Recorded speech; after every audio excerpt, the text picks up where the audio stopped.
ভারতের রাজধানী দিল্লির ঐতিহাসিক লালকেল্লা মেট্রো স্টেশনের কাছে ভয়াবহ গাড়ি বোমা বিস্ফোরণে নিহতের সংখ্যা বেড়ে দাঁড়িয়েছে ৯ জনে, আহত আরও অন্তত ২০ জন। বেআইনি কার্যকলাপের অভিযোগে এরই মধ্যে মামলা হয়েছে দিল্লি পুলিশ স্টেশনে। রাতভর চিরুনি অভিযানে গ্রেফতার করা হয় ৪ সন্দেহভাজনকে। প্রকাশ করা হয়েছে ডক্টর উমর মোহাম্মদ নামের এক সন্দেহভাজন আত্মঘাতীর ছবি। Japan Bangladesh joint venture company JBS holdings limited. ভয়ঙ্কর এক রাতের অন্ধকার আর নিস্তব্ধতা কাটছে না ভোরের আলোতেও। দিল্লির ব্যস্ততম রাস্তায় যেন আজ ছন্দপতনের সুর। কুয়াশায় ভেজা সকালে গভীর শোকের আবহ, ভয়ঙ্কর নীরবতা আর চাপা আতঙ্কে দিল্লির বাসিন্দারা। সোমবার সন্ধ্যায় দিল্লির ঐতিহ্যবাহী লালকেল্লার কাছে ভয়াবহ গাড়ি বোমা বিস্ফোরণের পর সকালের চিত্র এটি। নিরাপত্তার চাদরে মুড়ে দেওয়া হয়েছে পুরো এলাকা। রাতে এ সড়কেই পড়েছিল ছিন্ন ভিন্ন মানুষের দেহ, যানবাহনের ধ্বংসাবশেষ, যাদের অনেকেই এখন ভয়াবহ দগ্ধ হয়ে কাতরাচ্ছেন হাসপাতালের বিছানায়। তাকে ফোনে পাচ্ছিলাম না। 11টার সময় কে একজন ফোন ধরে, তারা আমাদের হাসপাতালে আসতে বলল। এখানে এসে তার মরদেহ চিহ্নিত করলাম।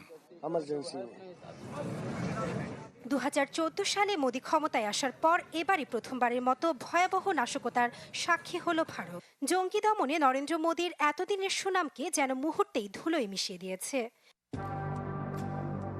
এরই মধ্যে ভারতীয় গণমাধ্যম এনডিটিভি প্রকাশ করেছে একটি ভিডিও ফুটেজ, যেখানে দেখা যায় ডক্টর উমর মোহাম্মদ নামের এক সন্দেহভাজন আত্মঘাতী হুন্ডাই i20 গাড়ির ড্রাইভিং সিটে বসে আছে, যিনি একদিন আগে ফরিদাবাদে 3000 বিস্ফোরক জব্দের ঘটনায় আটক হওয়া 2 ব্যক্তির সহযোগী বলে দাবি করা হয়।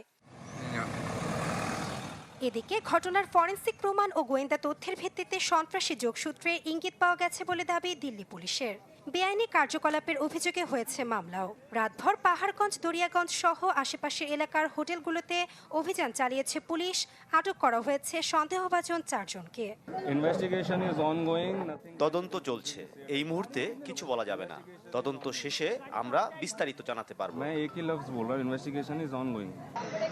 এ ঘটনার পর বাংলাদেশ, পাকিস্তান ও নেপাল সীমান্তে নিরাপত্তা ব্যবস্থা জোরদার করেছে ভারত।